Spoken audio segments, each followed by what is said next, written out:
The Story of a Lamb on Wheels by Laura Lee Hope. Recording by Nan Dodge. Chapter 1. The Lamb's Wish. Out of his box the Jack popped his head. The funny black fringe of whiskers around his face jiggled up and down. His queer big eyes looked around the store. "Hooray!" cried the Jack-in-the-Box. "We are alone at last, and now we can have some fun. Hooray!" "Are you sure?" asked a bold tin soldier, who stood at the head of a company of his men in a large box. "Am I sure of what?" inquired the Jack, as he swung to and fro on the spring which made him pop out of the box. "Are you sure we are alone?" went on the soldier. "It would be too bad if we should come to life when anyone could see us." "There is no one in the department but us toys," said a calico clown, and he banged together some shiny cymbals on the ends of his arms. "The Jack is right. We are all by ourselves." "I am glad of it," said a woolly lamb on wheels, who stood on the floor just under the edge of the toy counter. She was rather too large to be up among the smaller toys. "Yes, I am glad of it," went on the lamb. "I have kept still all day, and now I have something to tell you all, my friends." "Something nice?" asked a candy rabbit, who stood next to a monkey on a stick. "I think it is nice," said the lamb, "but, as you know, I could not move about or speak so long as any of the clerks or customers were here." "That's so," agreed the bold tin soldier, "for it was one of the rules of Toyland, as you know, that none of the folks who lived there could do anything while human eyes were watching them.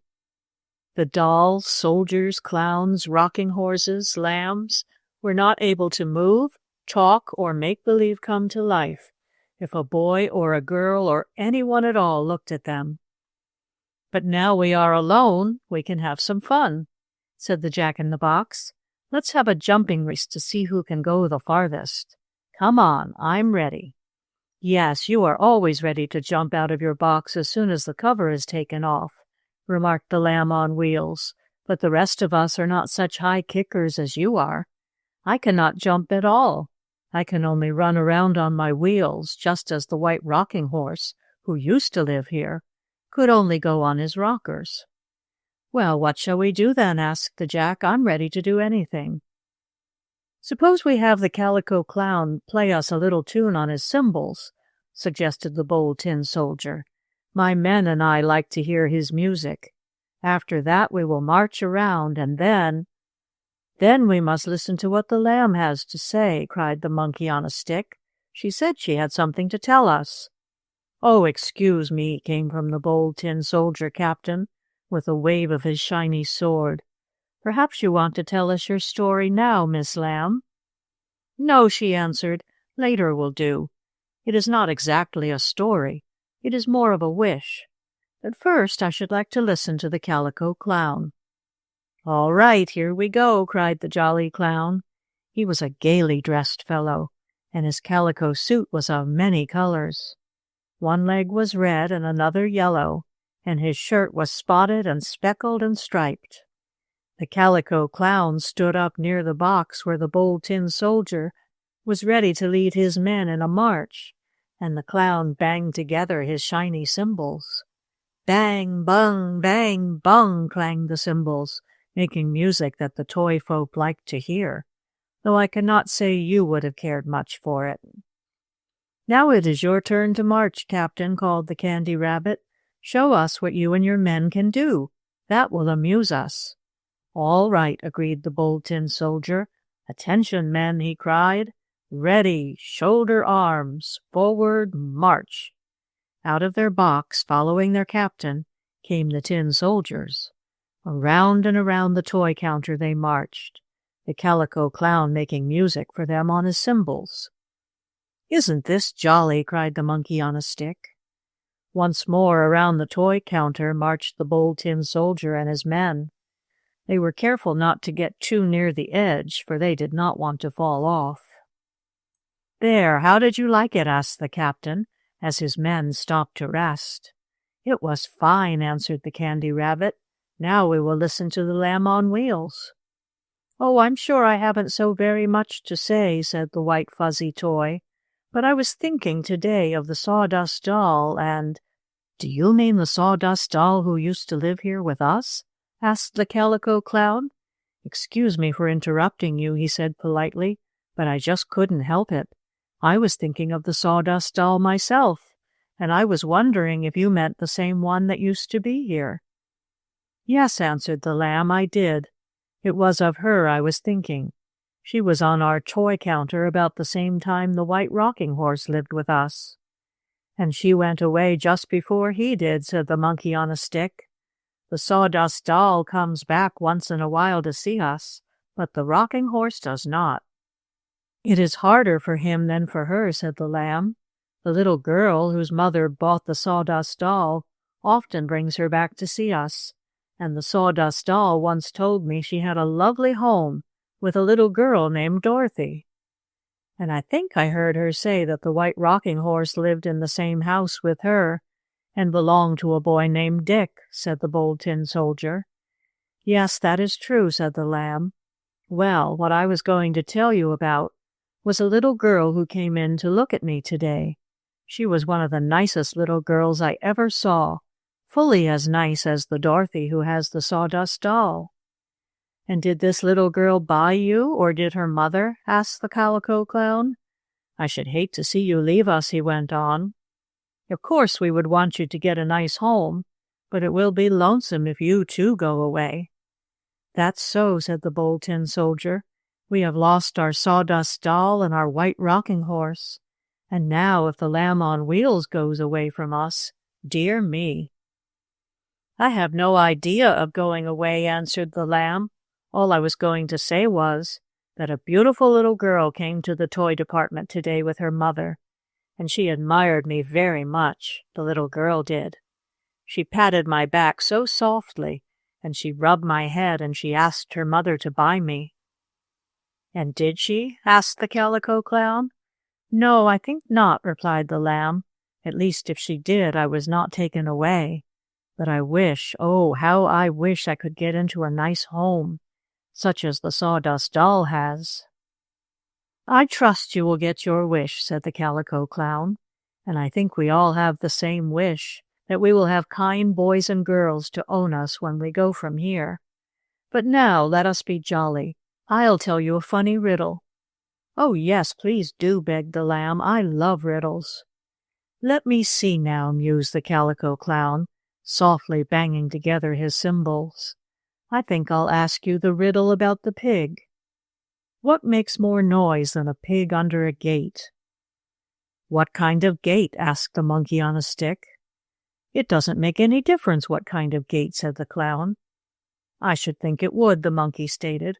"And while you are about it, why don't you tell us what kind of pig it is?" "That doesn't make any difference either," said the Clown. "The riddle is, what makes more noise than a pig under a gate?"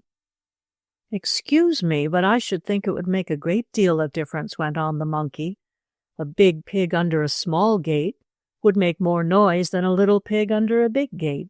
If we only knew the size of the gate and what kind of pig it was, we might guess the riddle." "Hark, I hear a noise. Someone is coming," cried the Bold Tin Soldier, and all the toys became as quiet as mice. Chapter 2.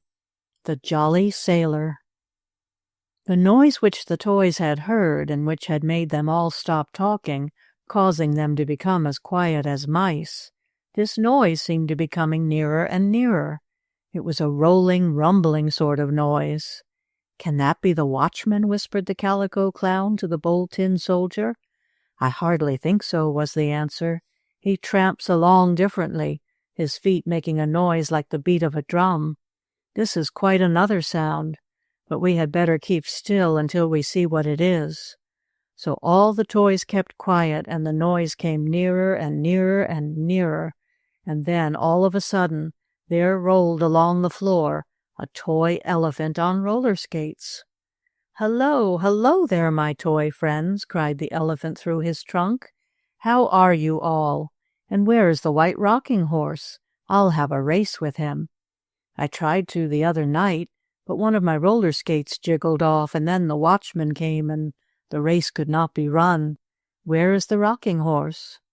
"Why, didn't you hear?" asked the clown as he sat up, for the toys knew it would be all right now to move about and talk as they had been doing. "Didn't I hear what?" asked the elephant, sliding around on his roller skates. "I hear a lot of things," he went on, "but these skates make so much racket I can't hear very well when I have them on. They don't really belong to me," he said, looking at the Candy Rabbit. "I just borrowed them from the sporting section, as I did before, to race with the white rocking horse." "Well, you might have saved yourself the trouble," said the monkey on a stick. "The white rocking horse isn't here any more. He was sold." "Dear me," exclaimed the elephant, "that's too bad. Then I can't have a race." "Unless you want to race with the Lamb on Wheels," said the Bold Tin Soldier. "She has wheels on her feet, almost like your roller skates. Will you race with her?" "Thank you, I don't believe I care to race," put in the Lamb. "I am not used to it, and I might break a leg. And then that nice little girl who was petting me today would not want to buy me. I had better not race."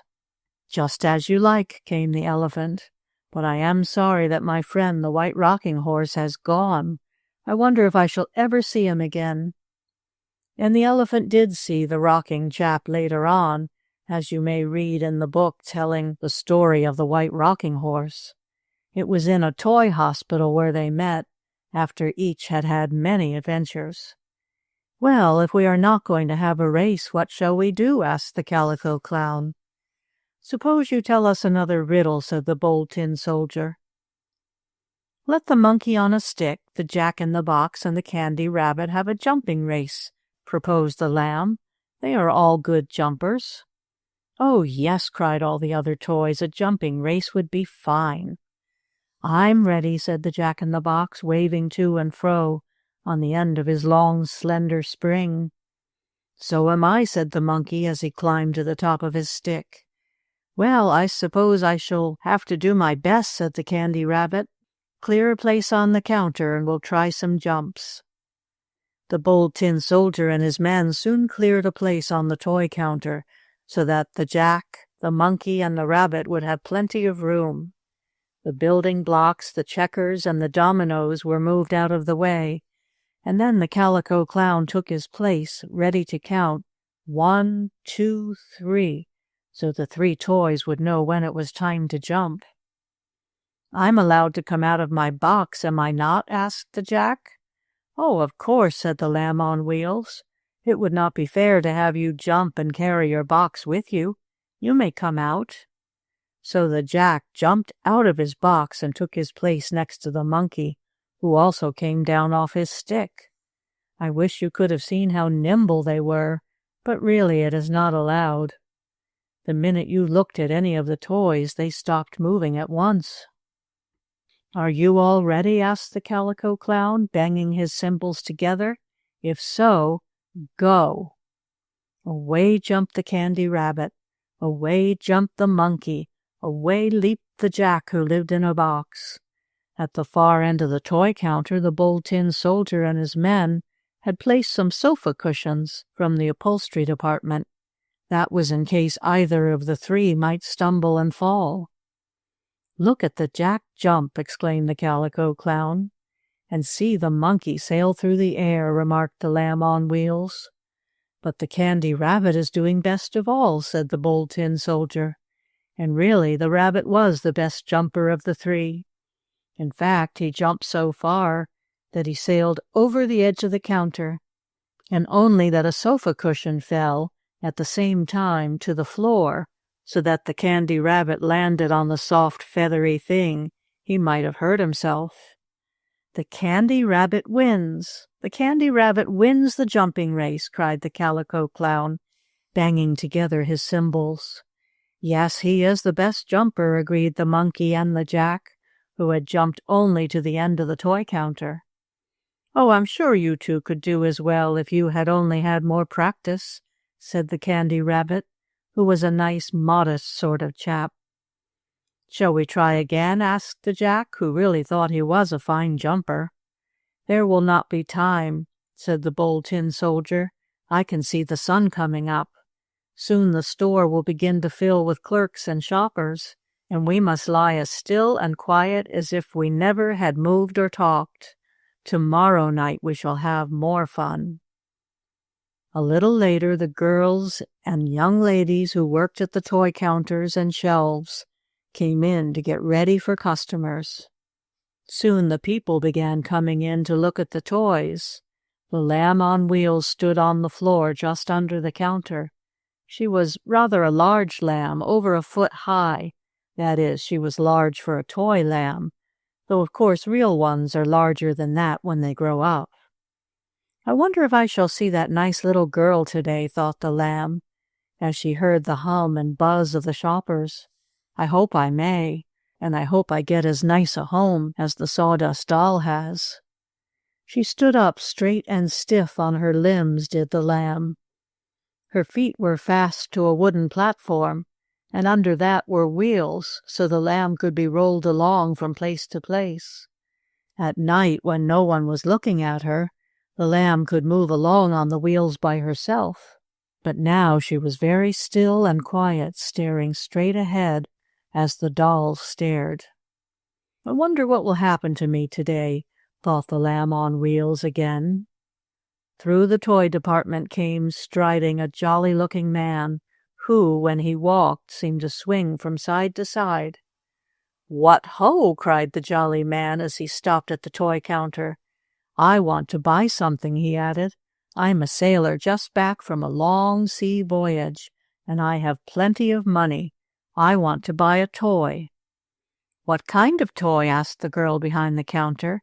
"We have many kinds here," and she smiled at the sailor.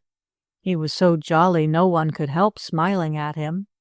"We have Bold Tin Soldiers," went on the girl. "We have calico clowns, candy rabbits, a monkey on a stick, and a lamb on wheels, and lots of things." Those are all very nice toys," said the jolly sailor, "but I think I'd like to look at the Lamb on Wheels." "There she is, right in front of you on the floor," said the girl. "Oh, ho, so this is the Lamb on Wheels," cried the jolly sailor as he picked her up. "Well, this seems just the toy I want. I'll take her. I'll buy this Lamb on Wheels."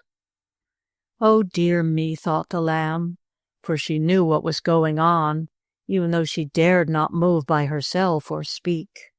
"If this sailor buys me, he'll take me on an ocean trip, and I'll be seasick. Oh dear, this is going to be dreadful." Chapter 3. A Home on Shore. The jolly sailor held in his hands the Lamb on Wheels. He looked her over carefully and rubbed her warm, woolly sides. Though his hand was not as soft as was that of the little girl who had stroked the lamb the day before, yet the sailor was gentle in his touch. "Well, I suppose there is no use thinking any longer of having a home like the one the Sawdust Doll got, with her little girl mistress to love her," said the Lamb on Wheels to herself. "I am to be taken away by this sailor, away out to sea. I never could stand sailing anyhow. Oh dear, why do I have to go?" "Does she squeak?" asked the sailor of the clerk as he held the lamb in his hands. "Oh no, she isn't that kind of lamb," answered the clerk with a laugh. "She is just a lamb on wheels, and she has real wool on her back and sides and legs. She does not squeak or go baa, and if you want her to move, you have to pull her along." "Well, I was going to get a lamb that squeaked," went on the sailor, "but I suppose this one will do just as well." "We have a calico clown who bangs his cymbals together when you press on his stomach or chest," said the girl. "See this toy? Maybe you would like this." She picked up the calico clown in his gaily colored suit, and, pressing on him in the middle, she made him bang his cymbals together. "That is a jolly toy," said the sailor. "Let me see it." He took up the calico clown and did as the girl clerk had done. Bing, bang, bung went the cymbals. "Oh, I hope he buys me," thought the clown. "I should love to go to sea on a ship." But the sailor appeared to like the lamb on wheels best. He took her up again, and the lamb, who had begun to hope that she might not have to go to sea, felt sad again. "I'll take this lamb on wheels," said the sailor. "How much is it?" And he pulled out his pocketbook as he tucked the lamb under his arm. "Oh, I must wrap it up for you," said the girl. "You are not supposed to take things from the store unless they are wrapped. I'll get a large piece of paper for the lamb." And while the clerk was gone, the sailor walked about, looking at some bicycles and velocipedes at the far end of the toy department. Thus the lamb and her friends were left by themselves for a moment or two, with no one to look at them. This was just the chance the lamb wanted. She could talk now. "Oh, just think of where I am going to be taken," she said to the Calico Clown, "off to sea." "Real jolly, I call it," said the clown. "I wish he had picked me for the trip." "And I wish he had taken me," put in the Bold Tin Soldier. "I have always longed for a sea trip." "Well, I wish either of you had gone in my place," said the Lamb on Wheels a bit sadly. "Now I shall never see the Sawdust Doll or the White Rocking Horse again." "You must make the best of it," said the Monkey on a Stick. "I know what sailors are. I have heard of them. They like to have monkeys and parrots for pets. That is, real ones, not toys such as we are. But sailors are kind, I have heard." But the woolly lamb only sighed. She felt certain that she would be seasick, and no one can have a good time thinking of that. "Well, if you go on an ocean trip, we may never see you again," said the Monkey on a Stick. "Ocean travel is very dangerous." "Nonsense, it isn't anything of the sort," cried the Calico Clown, and he tried to wink at the monkey from behind a pile of building blocks. "The ocean is as safe as the shore. Why, look at the English and French dolls," he said, waving his symbols in the direction of the imported toys in the next aisle. "They came over the ocean in a ship, and they did not even have a headache. And look at the Japanese dolls. They came much farther, over another ocean too, and their hair was not even mussed." "That's so," said the lamb, and she felt a little better at hearing this. "You do want to keep still. Don't scare her," whispered the clown to the monkey.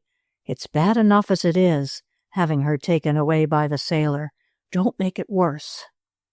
"All right, I won't," said the monkey, and he began to talk about the happier side of an ocean trip, how beautiful the sunset was, and how there was never any dust at sea. Then the sailor came back from having looked at the velocipedes, and the girl clerk brought a large sheet of paper. In this the lamb was wrapped. She had a last look at her friends of the toy shelves and counters, and then she felt herself being lifted up by the sailor. Out of the store the sailor carried the Lamb on Wheels. She wished she had had time to say goodbye to her friends, but she had not, and she must make the best of it. "At any rate, I am going to have adventures, even though they may be on a ship, and even though I may be seasick," thought the lamb, "and perhaps I may not be so very ill." On and on walked the sailor, down this street, up another, until, after a while, he stopped in front of a house. "This must be the place," he said to himself. "I wonder if Mirabell is at home. I'll go in and see." Up the steps he went and rang the bell. There was a hole in the paper wrapped about the lamb, and through this hole she could look out. She saw that she was on the piazza of a fine, large house. There was another house next door, and at the window stood a little girl with a doll in her arms. "Gracious goodness!" exclaimed the Lamb on Wheels to herself. "That looks just like the Sawdust Doll who used to live in our store. I wonder if it could be." However, she had no further chance to look, for the door opened just then, and the sailor went inside the house, carrying the lamb with him. "Where's Mirabell?" asked the sailor of the maid who opened the door. "She is up in the playroom," was the answer. "She has been ill, but she is better now." "So I heard," went on the jolly sailor. I brought her something to look at. This will help her to get well." Up to the playroom he went, and no sooner had he opened the door than Mirabell, which was the name of the little girl, ran toward him. "Oh, Uncle Tim," cried Mirabell as soon as she saw the jolly sailor, "how glad I am to see you." "And I'm glad to see you, Mirabell," he laughed. "Look, I have brought you something." "Is it a monkey, Uncle Tim?" she asked. "No, Mirabell, it isn't a monkey. It is a woolly lamb on wheels. I saw it in a toy store, and I brought it to you." "For me to keep, Uncle Tim?" asked Mirabell, as the sailor took the wrapping paper off. "Yes, for you to keep," was the sailor's answer. "Did you think I would be buying a lamb for myself to take to sea with me? Ho, ho, I should say not," he chuckled. "Oh, how glad I am, and how I shall love this lamb," said the little girl. As for the lamb on wheels, she was glad and happy, too, when she heard, as she did, what the sailor said. "Oh, I'm to have a home on shore," thought the lamb. "I am not going to be taken on an ocean voyage at all and be made seasick. I am to have a home on shore." And that is just what the toy lamb had. The jolly sailor, who was Mirabell's uncle, had bought the toy for the little girl. "Do you like the lamb?" asked Uncle Tim. "Oh, do I? Well, I just guess I do," cried Mirabell, and she hugged the lamb in her arms and rolled her across the floor on her wheels. "Do you know, Uncle Tim," went on Mirabell, "this is the very same lamb I saw in the store and wanted so much?" "No, is she?" asked the sailor in surprise. "The very same one," declared Mirabell. "I was in the store once with Dorothy, the little girl who lives next door. She has a sawdust doll that came from the same store, and we were there the other day before I was taken ill, and I saw a woolly lamb, this very same one, I'm sure, and I wanted it so much. But Mother said I must wait, and I'm glad I did, for now you gave it to me." "Yes, I'm giving you the lamb for yourself to keep forever," said the sailor. "I wouldn't dream of taking her on a sea voyage with me." So you see, the lamb need not have been uneasy after all, but of course she did not know that when the sailor bought her. Mirabell stroked the soft wool of her new toy lamb. She wheeled it across the floor again, and the sailor watched her. Then all of a sudden the door of the playroom was opened with such a bang that it struck the lamb and sent her spinning across the floor, upside down into a corner. "Oh, Arnold," cried Mirabell to her brother, who had come in so roughly, "look what you did. You've broken my lamb on wheels." Chapter 4. Sliding Downhill. Arnold, who was a boy about as old as Dick, the brother of Dorothy, stopped short after slamming open the playroom door. He looked at his sister, then at the lamb lying upside down in a corner, and then he looked at the jolly sailor. "What did I do?" asked Arnold, who was taken by surprise by the way his sister called to him. "You broke my new toy, the lamb on wheels," answered the little girl. "Oh, I hope she isn't killed." And running to the corner, she picked up her new toy. "Oh, I didn't mean to do that," said Arnold, who was sorry enough for the accident. "I didn't know you were in here," he went on. "I came to get my toy fire engine. I'm going to play with Dick and his express wagon." "Where'd you get your lamb on wheels, Mirabell?" "Uncle Tim brought her to me," answered the little girl. Mirabell carefully looked at her plaything, and she was very glad to find out that no damage seemed to have been done. None of the 4 wheels was broken. The little wooden platform on which the lamb stood was not splintered, and there was not so much as a bruise on the little black nose of the lamb herself. "I guess she is so soft and woolly that she didn't get hurt much," Mirabell said, turning the lamb over and over. "She's so fat and soft, like a rubber ball," she added. "I'm glad of that," said Arnold. "Next time I come into a room, I'll look near the door to see that there isn't a lamb behind it. "That's the boy," exclaimed Uncle Tim. "And here is something I brought for you, Arnold. I didn't buy it in a toy store. It's a little wooden puzzle I whittled with my knife out of a bit of wood when I was on the ship." Arnold looked at what Uncle Tim gave him. It was a puzzle made of some wooden rings on a stick, and the trick was to get the rings off the stick. Arnold tried and tried, but could not do it, until his uncle showed him how the trick was done. Then it was easy. "Oh, thank you," cried the boy when he had learned how to do the trick himself. "I'm going over and show Dick this puzzle. I don't believe he can do it. Want to come, Mirabell, and show Dorothy your lamb on wheels?" "No, thank you, not now," Arnold's sister answered. "I'm going to get a comb and brush and make my lamb's wool all nice and fluffy. She got all mussed when you banged her into the corner." "I'm sorry," said Arnold again. "Do you want me to brush her off for you?" "I guess not," laughed Mirabell. "Once you tried to get the tangles and snarls out of the hair of one of my dolls, and you most pulled her head off." "All right, then I'll take this puzzle and show it to Dick and Dorothy," decided Arnold. "Who are Dick and Dorothy?" asked Uncle Tim. "The little boy and girl who live next door," Mirabell explained.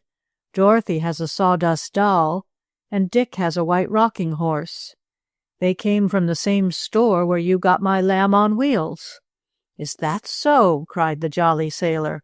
"Well, you'll have to take your lamb over next door and let her meet her toy friends again." "I'm going to," Dorothy said. "Oh, Uncle Tim, don't you believe dolls and lambs and things like that really know one another when they meet?" "I shouldn't be a bit surprised if they did," answered the sailor. "You take your lamb over and see if she remembers the sawdust doll and the white rocking horse." "I will," promised Mirabell. And when the lamb heard this, though just then she dared not move by herself or speak, she felt very happy. For, as I have told you, though she dared not move when human eyes were looking at her, there was nothing to stop her from hearing what was said. The lamb had ears, and what good would they be if she could not hear through them, I'd like to know. "Oh, I am so glad I am going to see the sawdust doll and the rocking horse again," thought the lamb. "I hope I get a chance to talk to them when no one is looking. I want to tell them about their friends that are still in the toy store." While Arnold hurried next door with his toy fire engine that pumped real water to play with Dick and to show his puzzle, Uncle Tim went downstairs to talk to Mirabell's mother. Then Mirabell got her best doll's comb and brush, which were just the right size and not a bit too small or too large. And with this comb and brush she smoothed the kinks and snarls out of the lamb's wool. For when Arnold had opened the door so suddenly, banging the lamb into a corner, though he did not mean to do it, he had tangled the woolly coat of the toy. "But I'll soon smooth it out," thought Mirabell, as she used comb and brush, "and I won't hurt you either, my nice lamb." And Mirabell was so careful that the lamb never once cried "Ba!" as almost any other lamb would do if you pulled her wool. The little girl had made her lamb nice and tidy, and she was going downstairs, Mirabell was, to see what Uncle Tim was doing, when Arnold came back from Dick's house with the toy fire engine and the wooden puzzle the sailor had made for him. "Oh, Mirabell, I know how we can have a lot of fun," cried Arnold. "How?" asked the little girl. "With your new lamb," went on her brother. "Come on, I'll show you. We must go down to the kitchen. It's a new trick. Dick told me about it. He did it with an old roller skate." "What trick is it?" asked Mirabell. "I hope it won't hurt my lamb." "No, it'll be a lot of fun," said Arnold. "I told Dick and Dorothy about your lamb, and they want to see her. I guess the sawdust doll and the rocking horse want to see her, too." "I'll go over tomorrow," promised Mirabell. "Now show me the funny trick, Arnold." The two children went down to the kitchen. There was no one in it just then, as the cook was out, and Mother was in the parlor talking to Uncle Tim, the sailor. "First, we've got to get the long ironing board," said Arnold. "What are we going to do with that?" Mirabell asked. "Make a sliding downhill thing for your lamb," answered her brother. "Why, how can you do that?" asked Mirabell. "There isn't any snow now, though there was some for Christmas. How can you make a sliding downhill thing without snow?" "I'll show you," Arnold said. "Wait till I get the ironing board." It was kept in the cellarway, hanging on a nail, and Arnold went there to get it. But the board was so long and heavy that his sister had to help him lift it down off the nail. "We'll put one end up on a chair and the other end down on the floor," said Arnold. "That will make a sliding downhill place." "Yes," replied Mirabell as she saw her brother do this, "but it isn't slippery enough for anybody to slide down. You must have snow for a hill." "Not this kind," Arnold answered with a laugh. "You see, your lamb has wheels on her, and she can roll right down the ironing board hill, just like Dick made an old roller skate roll down. Look, Mirabell." Arnold took the lamb from his sister's arms and set the toy on the high end of the slanting ironing board hill. And when the lamb looked down and saw how steep it was and how long, she said to herself, "Oh, I'm afraid something dreadful will happen to me. I never coasted downhill before, though I have heard some of the sleds and toboggans in the toy department speak of it. Oh, he's letting go of me," she cried to herself, as she felt Arnold taking off his hands, by which he had been holding her at the top of the ironing board hill. "He's going to let me go." And let go of the lamb Arnold did. "Watch her coast, Mirabell," he called to his sister. Slowly at first the lamb on wheels began to roll down the long, smooth, sloping board. Then she began to go faster and faster. At the bottom she could see the shiny oilcloth on the kitchen floor. Beyond the end of the ironing board, the kitchen floor stretched out a long way. "Oh, I feel so queer," bleated the lamb as, faster and faster, she slid down the ironing board hill. "Oh, what a strange adventure." Chapter 5. In Great Danger. "Look, Mirabell," cried Arnold, pointing to the lamb as she went down the ironing board. "Didn't I tell you she could coast without any snow?" "Yes, you did, and she really is doing it," laughed the little girl, clapping her hands. "Oh, isn't it nice? I never thought a lamb could coast downhill."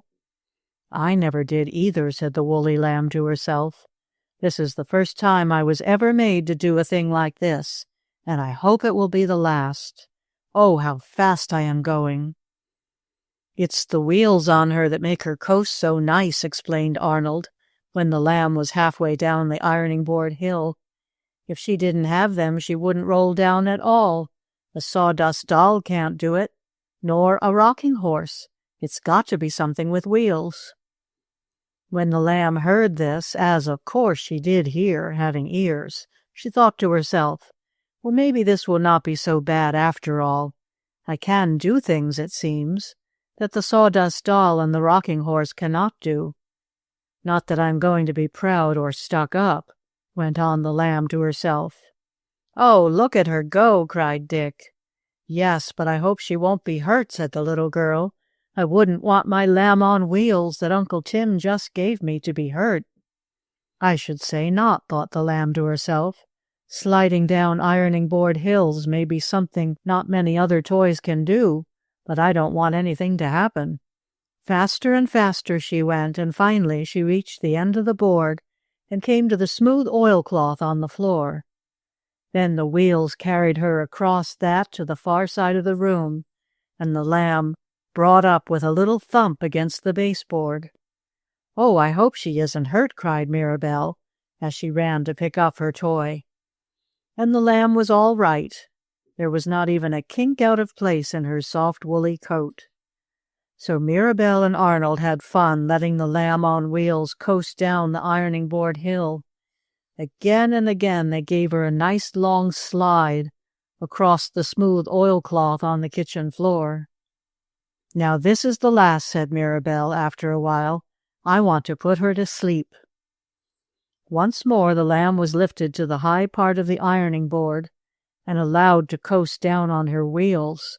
But alas, this time, just as she was rolling over the kitchen floor, one of the wheels hit against Arnold's foot. Instead of going in a straight line, the lamb swung off to one side. Straight toward the outside door she rolled, and just then Susan, the cook, came in from out of doors. Susan held the door open for a moment, and before either Mirabell or Arnold could stop the lamb, out she rolled to the back steps. "Oh, my lamb!" cried Mirabell. "She'll break her legs if she falls down the steps." Down the back steps, bumpety-bump, went the lamb on wheels. But she did not break any of her 4 legs, I am glad to say. Just how it happened I do not know, but when Mirabell and Arnold ran out to pick up the lamb on wheels, the children found that the toy was not in the least hurt, except maybe the wool was ruffled up a bit. "Dear me, what a lot of adventures I am having," thought the lamb, as Mirabell picked her up. "I wish I could tell the Calico Clown or the Bold Tin Soldier something about them. They are quite remarkable, I think." "Is she hurt?" asked Arnold, as he saw his sister holding her new toy. "No, she seems to be all right," replied Mirabell, "but I'm not going to slide her down the ironing board hill any more today. She must go to sleep." So the board was hung away, and soon the lamb was put in a little stable Mirabell had made for her out of a pasteboard box. The stable was set in a corner of the playroom, near a little wooden lion that had once lived in a Noah's Ark. He was the only one of the Ark animals left. Arnold or Mirabell had lost all the others. "Don't be afraid of me, I won't bite you," said the wooden lion to the lamb on wheels when they were left alone in the playroom. The children had gone downstairs to supper with Uncle Tim, and the sailor was telling them many jolly stories of the sea. "Oh, I'm not afraid of you," said the lamb on wheels to the wooden lion. "I am much larger than you, even if you are like the jungle animals." "It isn't my fault that I am small," said the wooden lion. A little crossly, the lamb thought. "I had to be made that way to fit in the ark. You ought to see the elephant. He isn't much larger than myself." "Did he have on roller skates?" asked the lamb. "Roller skates!" exclaimed the wooden lion. "Why, who ever heard of such a thing? A Noah's Ark elephant on roller skates! The idea!" "Oh, you needn't get so excited," said the lamb, as she wiggled her short tail the least bit. "In the toy store where I came from, we had an elephant who put on roller skates and raced with a white rocking horse." "I wish I could have seen that," said the little wooden lion. "It must have been funny." "It was," said the lamb on wheels. "The elephant wanted to race with me after the horse was taken away, but I was sold too and brought here." "I am glad to see you," said the Noah's Ark lion. "I have been quite lonesome. There used to be a number of us. There was a tiger, a camel, a monkey, a hippopotamus, and oh, ever so many others, besides the elephant. But we are all scattered. I am the only one left. Tell me, were you ever in a Noah's Ark?" "I never was," admitted the lamb. "Is it nice?" "Well, yes, only it's a bit crowded," answered the wooden lion. "But it has to be that way, I suppose. I like it better in this playroom, as I can move about more. But still, I was lonesome until you came. Let us be friends and tell each other our adventures." So the lamb told of the fun she had had in the toy store with the Bold Tin Soldier, the Calico Clown, and the others. She told of having been taken away by the jolly sailor, and how afraid she was that she would be seasick. "But it was all right when I found he was bringing me to a home on shore with Mirabell," said the lamb. Then she told of her slide down the ironing board. "Now I will tell you some of the things that happened to me," said the wooden lion. So he related his adventures, how once he and the other animals had been jumbled together and piled into the ark. And then, all of a sudden, that boy Arnold took the ark and dropped it in the bathtub full of water, with all us animals inside," said the lion. Good gracious, why did he do that? Asked the lamb in surprise. Oh, he said he was pretending there was another flood, and he wanted to see if any of us could swim, the lion answered. Could you? The lamb wanted to know. Well, those of us who couldn't swim could float, so none of us was drowned, the lion answered. Only being soaked in the water, as I was, made some of the paint come off my tail. I really haven't been the same lion since, he added, with a sorrowful sigh. That is too bad, said the lamb sympathetically. Of course, Arnold was smaller than he is now, and he was not so kind to his toys, as he has since learned to be, resumed the wooden lion. He really meant no harm. But, as I say, I am the only one of the Noah's Ark animals left, and really I am very glad to have you to talk to.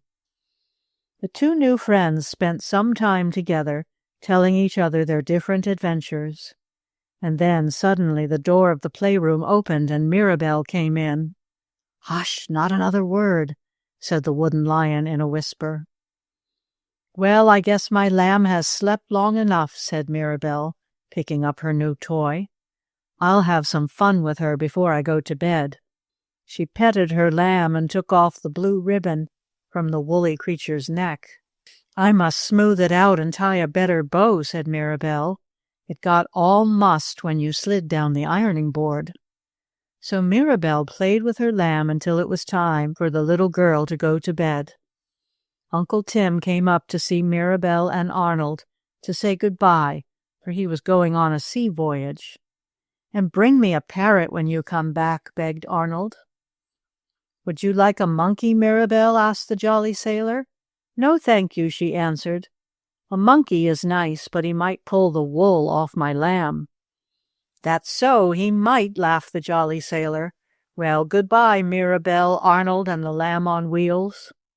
Then Uncle Tim went away, and the children went to bed, while the lamb on wheels was put in the pasteboard box stable, near the wooden lion. And in the night they played together and had a fine time. The lamb on wheels and the days that followed began to feel quite at home in Mirabell's house, and she liked her little girl mistress better and better, for Mirabell was very kind. Some day when it gets warmer, I'll take my lamb over to Dorothy's house and let her see the sawdust doll, said Mirabell to her brother. And I'll take my fire engine over, and I'll ride on Dick's rocking horse, said Arnold. But it is so cold now, the water in my engine might freeze if I took it over to Dick's house. Yes, it is cold, agreed Mirabell. I guess I'll take my lamb down to the sitting room, where there's a fire on the hearth. I'll come too, said Arnold. I'll bring my little fire engine. Soon the two children were having a good time with their toys in front of the fireplace in the sitting room. On the hearth blazed a snapping, crackling warm fire of logs. Now you can get nice and warm, said Mirabell to her lamb, as she set her down close to the fireplace. You stay here and get warm, and I'll go and ask Susan for some cookies to eat. Arnold also went to the kitchen with his sister, and when the two children came back to the sitting room, they saw a dreadful sight. A spark had popped out from the hearth and set fire to a piece of paper on the floor near the lamb on wheels. Oh, she'll burn! My lamb on wheels will burn, cried Mirabell as she rushed forward. Chapter 6. Down the Coal Hole. Mirabell and Arnold had been told to be very careful whenever they played in the sitting room if a fire were burning on the open hearth. But for the moment the little girl forgot about this. All she thought of was that her lamb on wheels might be burned by the blazing paper, which had been set on fire by a spark popping out from the blazing logs on the hearth. "Oh, my lamb, my poor lamb!" cried Mirabell. "Look out!" shouted Arnold. "Don't go too close." "Why not?" asked his sister. "I have to get my lamb on wheels away from the fire."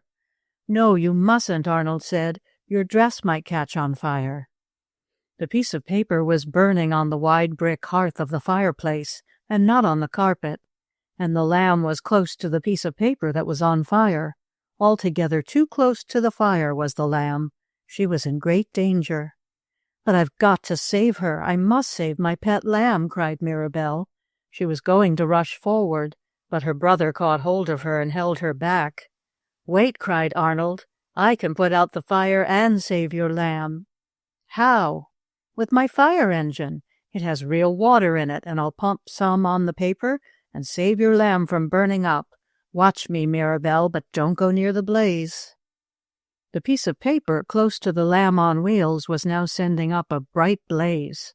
It would have been pretty if it had not been so dangerous. Arnold quickly wheeled his fire engine as close to the blazing paper as he felt it was safe to go. The engine had a little pump on it, as I have told you, and it spurted out real water, with which it was now filled.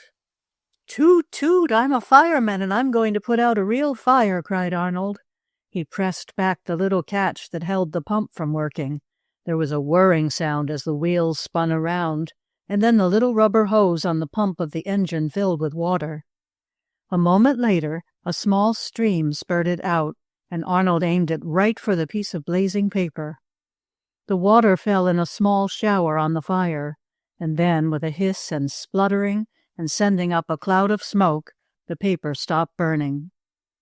"Toot, toot! The fire is out!" cried the boy, making believe blow his engine whistle. "Now your lamb is saved, Mirabell." "Oh, I'm so glad! Thank you, Arnold!" exclaimed his sister. She ran forward and picked up her lamb on wheels. And, I am glad to say, the wool was not even scorched, not the least tiny bit. "Oh, she's all right! She's all right! My lamb isn't hurt a bit, Arnold!" cried Mirabell.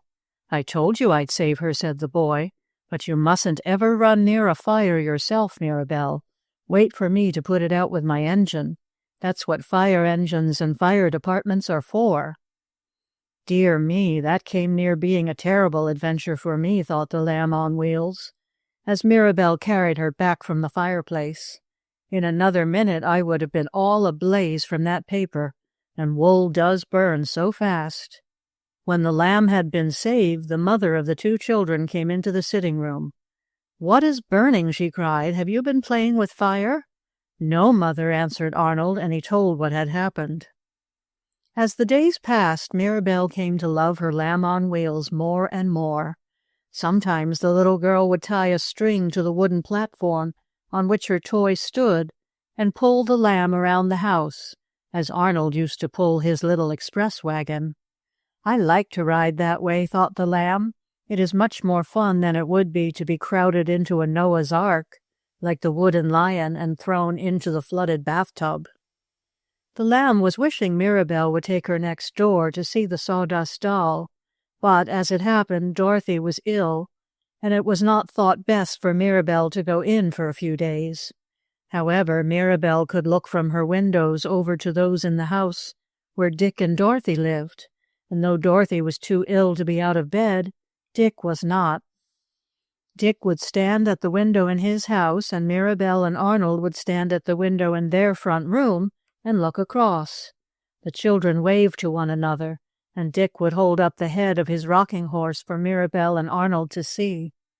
Once Mirabell held up her lamb on wheels at the same time that Dick had his rocking horse close to the window, and the two toys saw each other for the first time since they had been separated. "Oh, there is my old friend, the white rocking horse," thought the lamb on wheels. "How I wish I could talk to him."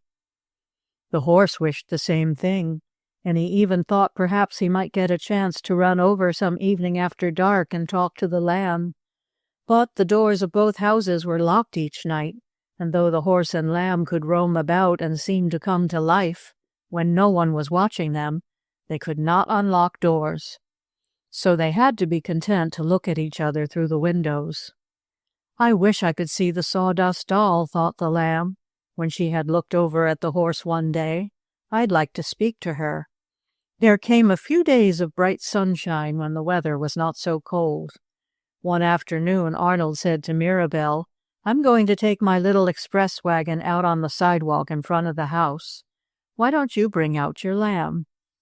"I will, if Mother will let me," said Mirabell. and Mother did. Soon the two children were running up and down in front of the house, Mirabell pulling her lamb along by a string, and Arnold pretending to be an expressman with his wagon. "Oh, there comes a man to put some coal in Dorothy's house," called Arnold, as a big wagon drawn by two strong horses stopped in front of the place where the Sawdust Doll and the White Rocking Horse lived. "Let's go down and watch," he said.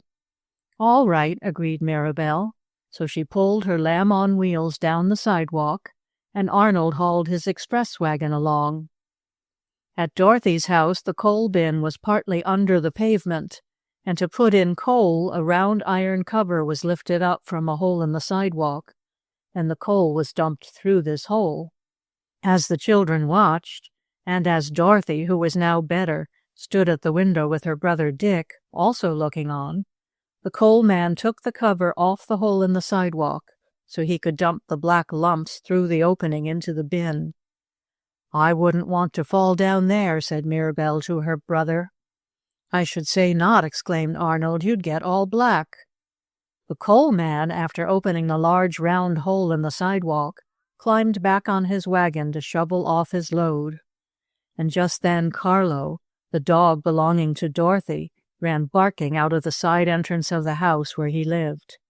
Carlo always became excited when coal was being put in the sidewalk hole. "Bow, wow, wow," barked Carlo. "Look out you don't fall down the hole," cried Mirabell. Just then Carlo gave a jump around behind a little girl, and somehow or other he became entangled in the string that was tied on the lamb.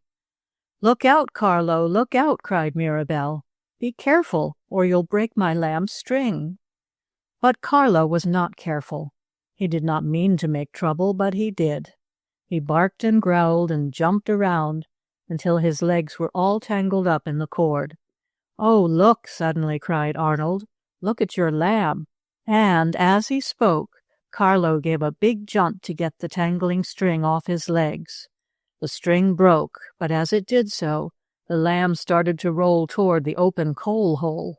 And at the same moment, the driver of the wagon began shoveling some of the black lumps down the opening. "Oh, oh, oh!" cried Mirabell. And then the white, woolly lamb on wheels rolled across the sidewalk and disappeared down into the dark coal hole. Chapter 7. The Lamb Carried Away. Mirabell and Arnold were so surprised for a moment at what had happened that they could only stand looking at the hole in the sidewalk down which the lamb on wheels had fallen. Carlo, the fuzzy little dog, seemed to know he had done something wrong in getting tangled in the string, breaking it off, and so sending the lamb wheeling along until she slid into the coal hole.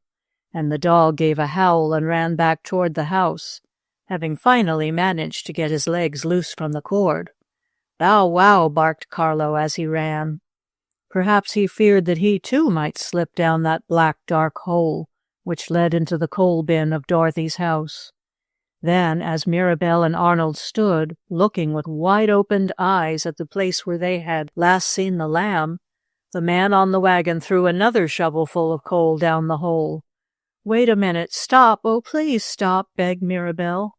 "What's dat? What's the matter?" asked the coal wagon driver. He was a colored man, and that was the very best shade for him, I think. No matter how much coal dust got on his face and hands, it never showed. "Her little lamb fell down the coal hole," explained Arnold. "Carlo got tangled in the string. It broke, and she fell down the hole. Don't throw any more coal on her until we get her out." "Does you all mean that Carlo fell down the hole?" asked the colored coal wagon driver.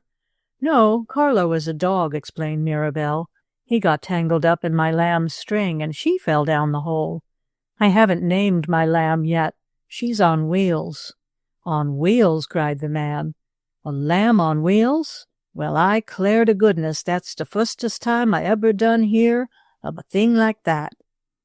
"Oh, she isn't a real live lamb," explained Mirabell. "She's a toy woolly one from the store, and my Uncle Tim, who's a sailor, gave her to me." "Well, now, honey, I sure is sorry to hear dat," said the colored man. Your toy lamb down the coal hole. Dat is too bad." "Can we get her out?" asked Arnold. "I'll crawl down the hole and get the lamb if you won't throw any more coal." "Oh, I won't throw any more coal, not for a while, not when I knows what de trouble is," said the kind-hearted driver. "But I don't believe, my little man, that you'd better go down the coal hole." At that moment the door of Dorothy's house opened, and her mother came out on the porch. "What is it, Mirabell?" she asked. "What has happened?" She saw the children from next door talking to the coal driver, and she wondered at it. "Oh, my lamb is down the coal hole," said Mirabell. "Oh, that's too bad," exclaimed Dorothy's mother. "I saw you holding a toy lamb up to the window before Dorothy was taken ill. How did your toy get down the coal hole?" Mirabell and Arnold told by turns, and the driver said, "I sure is sorry, lady, but it wasn't my fault at all." "I know it wasn't," said Dorothy's mother. "But do you think you could get the little girl's lamb back?" "Well, dat coal hole isn't so very big," was the answer, as the driver scratched his kinky head. "But I might squeeze myself down in it."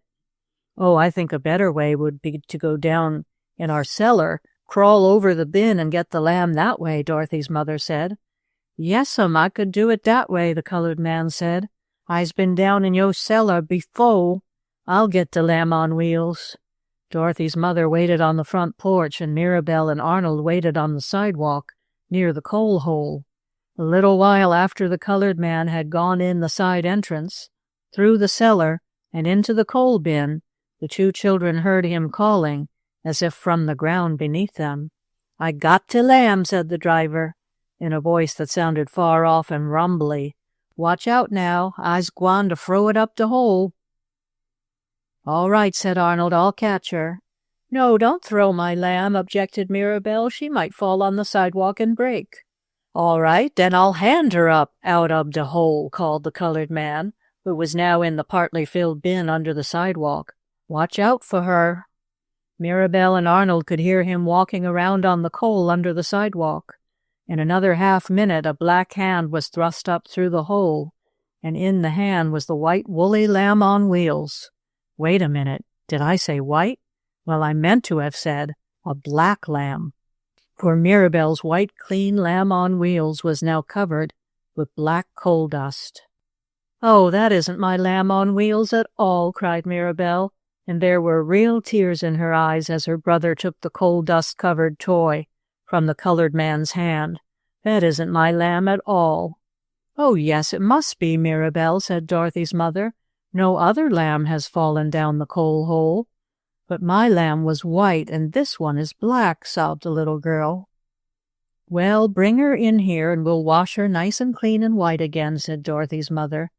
"Bring your lamb in, Mirabell. Dorothy is better now, though she cannot be out yet, and she will be glad to see you. Come in, and I'll wash your lamb." "And I certainly do need a bath," thought the lamb to herself when she heard this talk. She could look down at her legs and see how black they were. Oh, what a terrible adventure it is to fall into a coal hole. I wonder what will happen next. And she soon found out, for when the colored man had come out of the cellar and was again shoveling the coal down the hole, Mirabell and Arnold took the black lamb on wheels into Dorothy's house. Dorothy and her brother Dick were glad to see the children from next door. "Now to give Mirabell's lamb a bath," said Dorothy's mother. "I wonder if I'll be put in the bathtub as the wooden lion was," thought the lamb. And she was, though she was not dipped all the way in, for fear of spoiling the wooden wheeled platform on which she stood. With a nail brush and some soap and water, Dorothy's mother scrubbed the coal dust out of the lamb's wool. "There, she is nice and clean again," said Dorothy's mother, as she held the lamb on wheels up for the 4 children to see. "But she is all wet," cried Mirabell. "I'll set her down by the warm stove in the kitchen, and she will soon dry," said the mother of Dick and Dorothy. "And I'll put my sawdust doll down there with the lamb so she won't be lonesome," said Dorothy. And then the 4 children played games in the sitting room while waiting for the lamb to dry. And as Mary, the cook, was not in the kitchen just then, the lamb and the sawdust doll were left alone together for a time. "Oh, my dear, how glad I am to see you again," exclaimed the Sawdust Doll when they were alone. "But tell me what happened. You are soaking wet." "Yes, it's very terrible," bleated the Lamb. "I fell down a coal hole and had a bath." Then she told her different adventures, and the Sawdust Doll told hers. So the two toys had a nice time together. Soon the warm fire made the Lamb nice and dry and fluffy again, and she was as clean as when jolly Uncle Tim the sailor had bought her in the store. "How is the White Rocking Horse?" asked the Lamb of the doll when they had finished telling each other their adventures. "Oh, he's just fine," exclaimed the Sawdust Doll. "Did you hear about his broken leg, how he went to the toy hospital, and how he scared away some burglars by kicking one downstairs?" "No, I never heard all that news," said the Lamb. "Please tell me." And the Sawdust Doll did.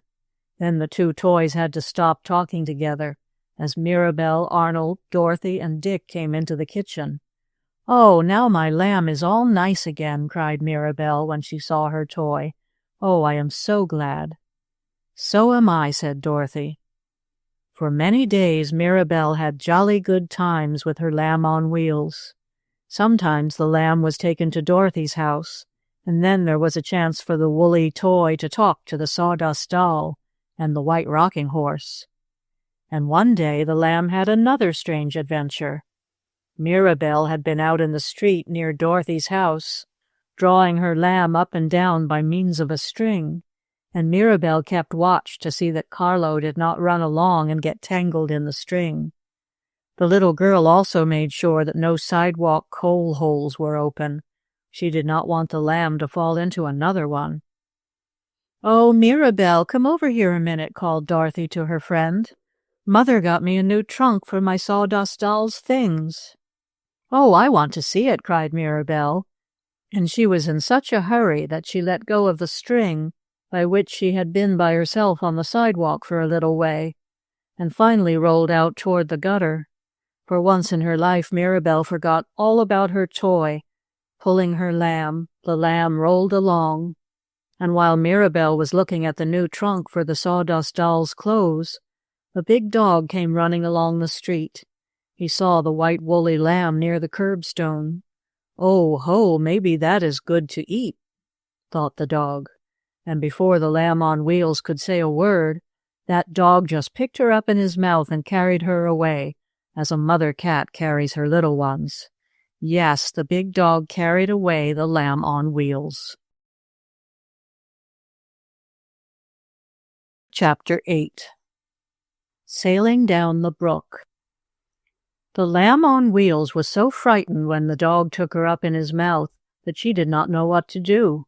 If she could, she would have rolled away as fast as a toy railroad train, such a train as Arnold and Dick played with.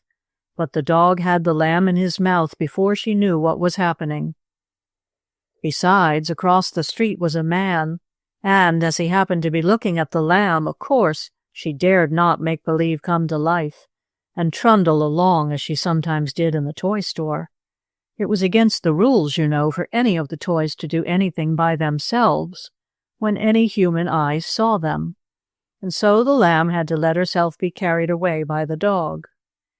Now you might think that when the man saw the dog run away with the Lamb on Wheels in his mouth, the man would have stopped the dog. But the man was thinking of something else. He was looking for a certain house, and he had forgotten the number, and he was thinking so much about that and other things that he never gave the Lamb a second thought.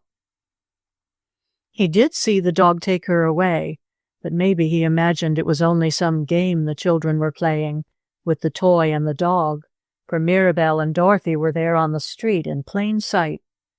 But as the two little girls were just then thinking of the new trunk for the Sawdust Doll, neither of them thought of the Lamb, and they did not see the dog take her.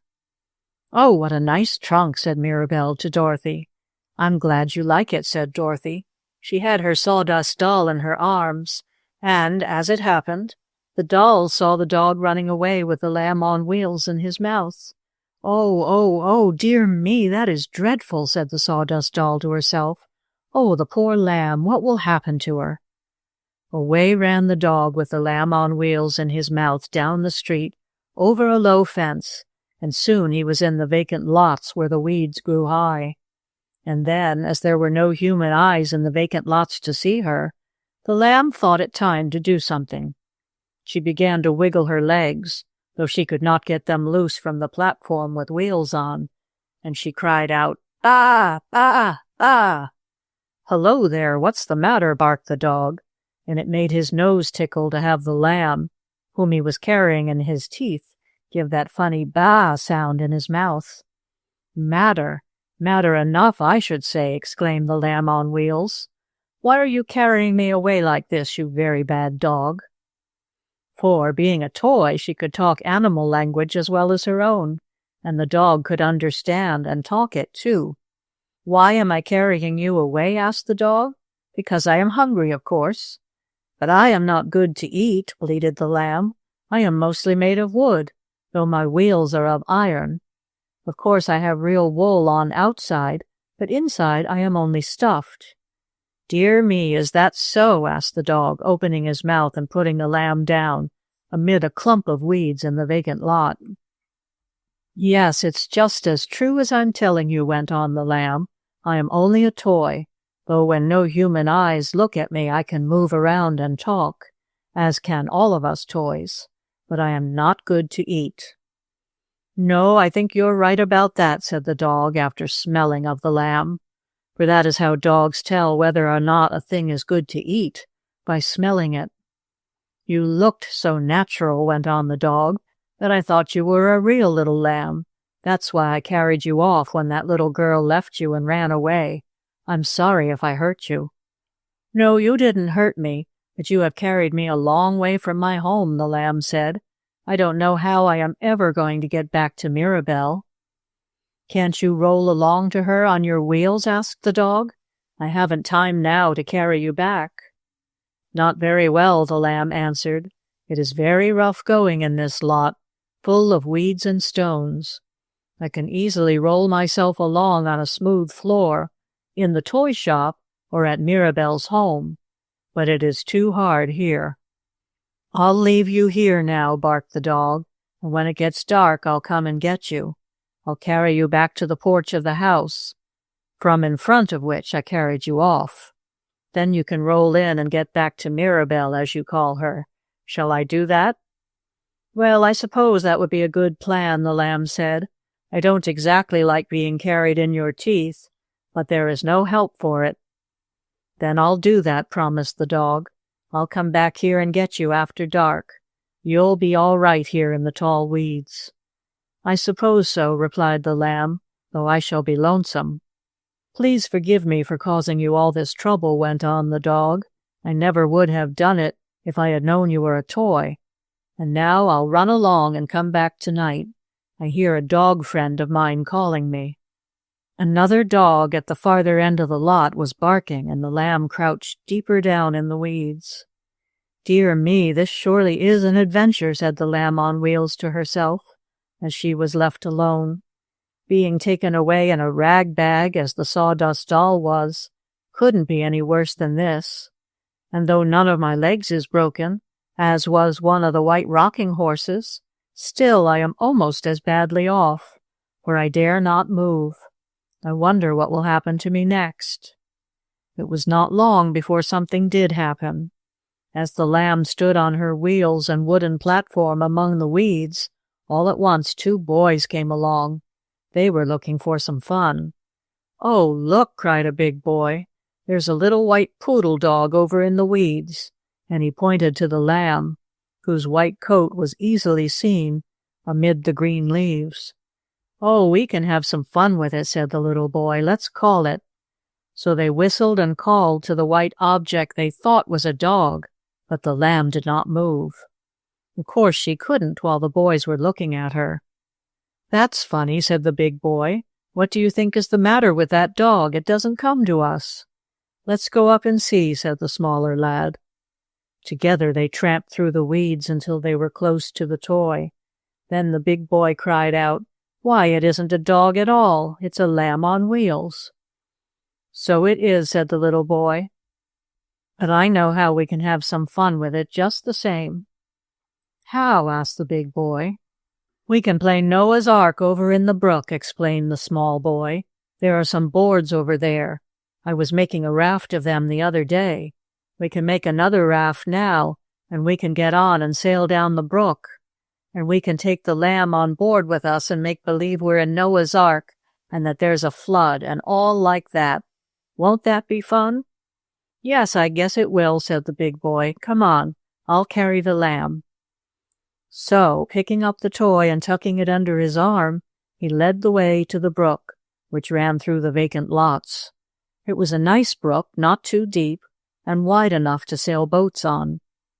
"Now we'll make the raft," said the smaller boy, as they came to a place on the bank of the brook, where there were some boards and planks. The big boy set the lamb down near the water, and then the two lads began to make a raft. A raft is like a big, wide, flat boat without any house or cabin on it. It did not take long to make it. "All aboard," cried the big boy when the raft had been finished. "All aboard, come on." He picked up the lamb again and walked out on the raft. The smaller boy went with his chum. With long poles cut from a nearby tree, the boys shoved the raft out into the middle of the brook. "Now we're a Noah's Ark," laughed the small boy, "and we have one animal with us, a woolly lamb on wheels." And down the brook Mirabell's toy went sailing, with the two boys on the raft. "This is certainly surprising," thought the lamb. "I was bought by a sailor, and here I am making a voyage. I hope I shall not be seasick." Chapter 9. On a Load of Wood. Now, while the lamb on wheels was being carried away by the dog, and after she had been dropped in the lot, where she was picked up by the boys and put on a Noah's Ark raft, while all this was happening to the toy, Mirabell, the little girl who owned the lamb, was almost heartbroken. After she had admired the trunk Dorothy had had given to her for the sawdust doll, Mirabell ran back to get her pet toy. "Oh, where is my lamb on wheels?" cried Mirabell, looking up and down the street. "Where is she?" "Where did you leave her?" asked Dorothy, who had gone back with her friend. "I left the lamb right here by the fence," answered Mirabell. "She had a string on. I was pulling her along the sidewalk, and when you called me, I let go the string and ran. Oh, where is my nice lamb?" "Maybe Dick took the lamb," suggested Dorothy to Mirabell, when they had looked up and down the street, in front of and behind the fence, and even in the yard, and had not found the toy. "Dick sometimes takes my things and hides them just for fun," Dorothy said. "Or Arnold, maybe," added Mirabell. Just then Dick and Arnold came out of Mirabell's house, each with a slice of bread and jam, and there was some jam around their mouths, too, showing that they had each taken a bite from their slices of bread. "Oh, Arnold, did you take my lamb?" cried Mirabell. "Or did you take it, Dick?" asked his sister. "Nope," answered both boys, speaking at the same time. "But where is she?" asked the little girl over and over again. "Where is my lamb on wheels?" "Oh, I know," suddenly cried Dick. "I thought you said you didn't," exclaimed his sister. "You said you and Arnold didn't hide her away." "Neither did we," went on Dick, "but I think I know where she is just the same." "Where?" asked Arnold as he finished the last of his bread and jam, having given his sister a bite, while Dick gave Dorothy some. "Where is the lamb on wheels?" asked Arnold. "Down in our cellar," went on Dick. "Don't you remember how she rolled down there once when the man was putting in coal? Maybe she's there again." "Oh, let's look," cried Mirabell. So the children ran to Dorothy's mother, who said she would have Patrick the gardener look down in the coal bin for the lost lamb on wheels. But of course the lamb on wheels was not in Dorothy's cellar, and Mirabell felt worse than ever. "I guess someone must have come along the street when you weren't looking, Mirabell," said Dorothy's mother, "and carried your lamb away." I guess so," sobbed Mirabell. "Oh, but I wish I had her back. Uncle Tim gave her to me, and now he is away far out on the ocean. Oh, dear." And the little girl felt very bad indeed. She did not give up the search, and Dorothy, Dick, and Arnold also helped. They looked in the 2 yards, across the street, and in other places, but the lamb could not be found. The reason Mirabell could not find her toy, as you and I know very well, was because the lamb on wheels was riding down the brook on a raft with the 2 boys. At first the lamb was much frightened when she looked over the edge of the flat boat of planks and boards, and saw water on all sides of her. I really must be at sea, as that jolly sailor was, thought the lamb. I am on a voyage at last. Oh, I hope I shall not be seasick. Oh, how wet the ocean is, she thought, as some water splashed up near her, when the little boy shoved the raft along with his pole. The lamb, not knowing any better, thought the brook was the big ocean. But as the raft sailed on down and did not upset, and as the lamb grew less frightened and was not made ill, she began to feel better about it. Perhaps I am more of a sailor than I thought, she said to herself. I never knew I would be brave enough to go to sea. I wish the Bold Tin Soldier and the Calico Clown could see me now. I'm sure they never had an adventure like this. So the lamb on wheels stood on her wooden platform in the middle of the raft and looked at the water of the brook. Now and then little waves splashed over the edge of the raft, but only a little water got on the toy, and that did not harm her. "Isn't this fun?" cried the little boy, who had first thought of playing Noah's Ark with the raft. "It is packs of fun," agreed the older boy. "Let's make believe we are going on a long voyage." So the raft went on and on down the brook, and the lamb on wheels was having a fine ride. "Though I wish some of the toys were here with me," she thought to herself. "I wonder if the Sawdust Doll would get seasick if she were on board here. I don't believe the Bold Tin Soldier would, and the Calico Clown would be trying to think of new jokes and riddles, so I don't believe he would be ill. But I wonder what is going to happen to me. What will be the end of this adventure?" The 2 boys poled their raft down to a broader part of the brook, where it flowed at the bottom of a garden. At the upper end of the garden was a large house, and not far away was another house. The lamb on wheels could see the houses from where she stood on the raft, and she wondered if any little boys or girls lived in them. Having adventures is all right, thought the lamb, but one can have too many of them. I have been on a voyage long enough, I believe. I wish I could get back home to Mirabell. A few minutes after that, the big boy cried, "Oh, come on, Jimmy, there's Tom and Harry. We can have a game of ball." And he pointed to some boys who were running around the lots, through which the brook was now flowing. "What shall we do with the lamb?" asked the small boy. "Leave it here on the raft," answered the older boy. "Maybe we'll want to play Noah's Ark again, and we can find the raft here. Now we'll go and play ball."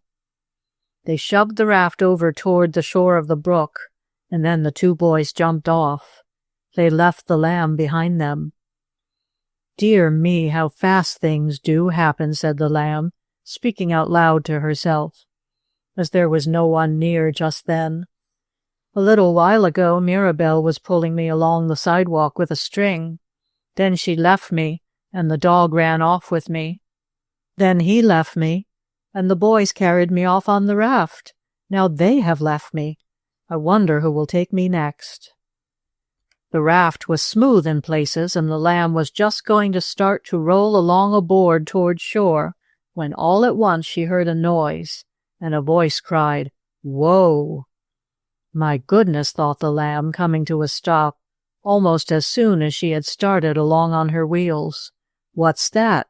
I wonder if someone is driving the white rocking horse along here." She looked through the weeds growing on the edge of the brook and saw a real horse and wagon and a real man driving down to the water through the vacant lot. And as the man was real, the lamb dared not move while he was in sight. "Whoa!" called the real man, and it was to his real horse he was speaking, and not to the white rocking horse. "Whoa now, Dobbin," went on the man, "and I'll let you have a drink here, if the water is clean. I know you are thirsty, and there is a brook here somewhere." So that is why the man was driving his horse down through the lot, to give his horse a drink. The man climbed down off his wagon and walked toward the brook, right at the place where the raft had gone ashore, with the lamb on board. "I wonder if this can be the junk man who carried the sawdust doll away in his wagon," thought the lamb. "If it is, I am in for another adventure." As the man came to look at the brook to see if the water was clean enough for his horse to drink, the man saw the raft. "Oh, ho, there are some good boards and planks I can carry home to break up for kindling wood," said the man. "That's what I'll do. I'll have some good firewood from these boards, or maybe I can sell some." Then he came nearer and saw the lamb. "Well, I do declare," the man cried. "There is a white woolly lamb toy. I must take that too, though I don't know what I can do with it. Maybe I can sell it. I am in luck today, getting a load of wood and a toy. Now come on, Dobbin," he called to his horse. "The brook is nice and clean for you to drink from. And while you are drinking, I will load the wood on my wagon and take the lamb on wheels. Come on, Dobbin." The horse walked toward the water, for he was thirsty, and while he was drinking, the man laid aside the lamb, placing her on some soft grass.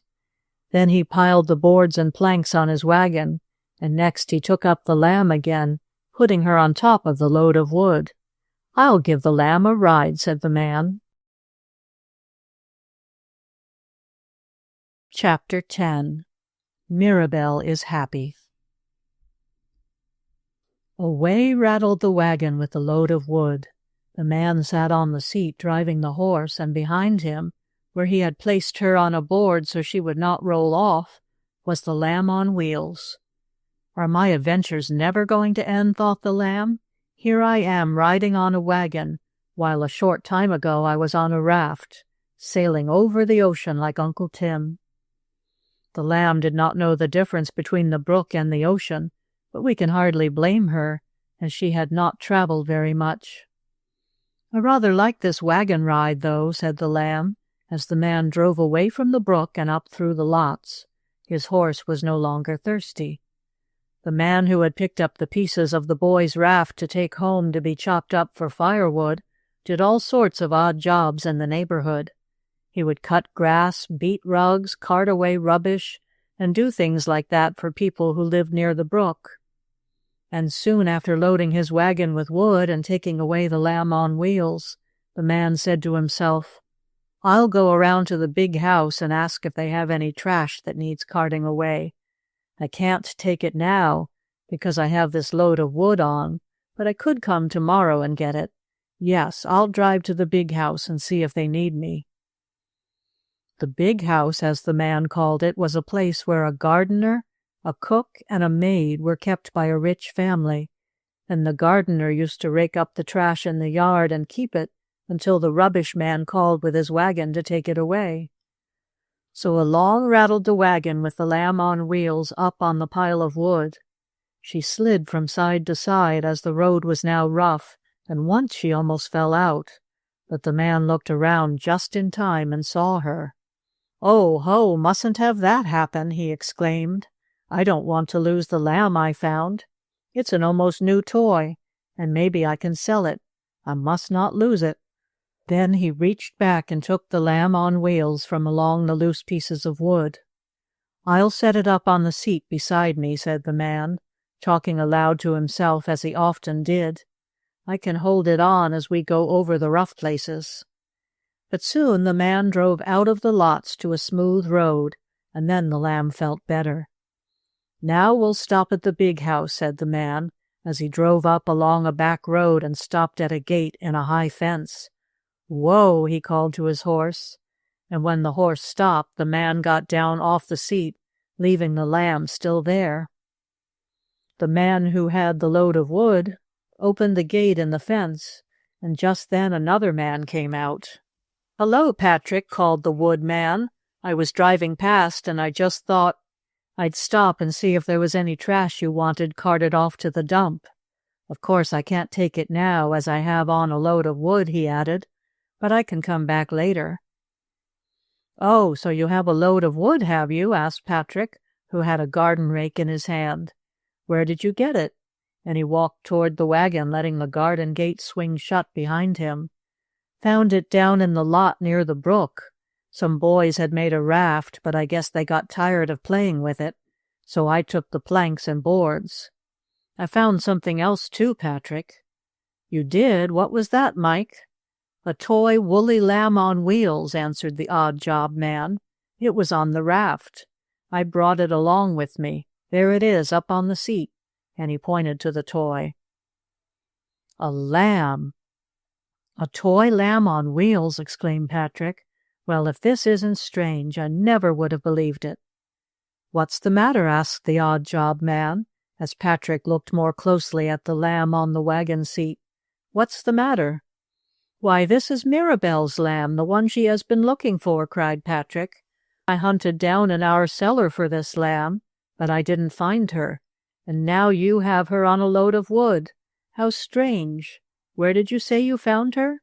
"On a raft," answered the odd job man. "But who is Mirabell?"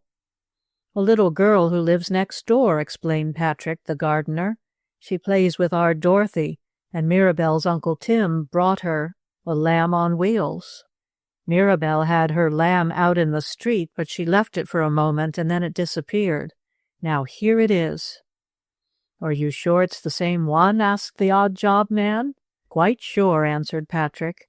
"And oh, how the lamb wished she dared speak out and say that she certainly was that very same toy, and how she wished they would take her to Mirabell."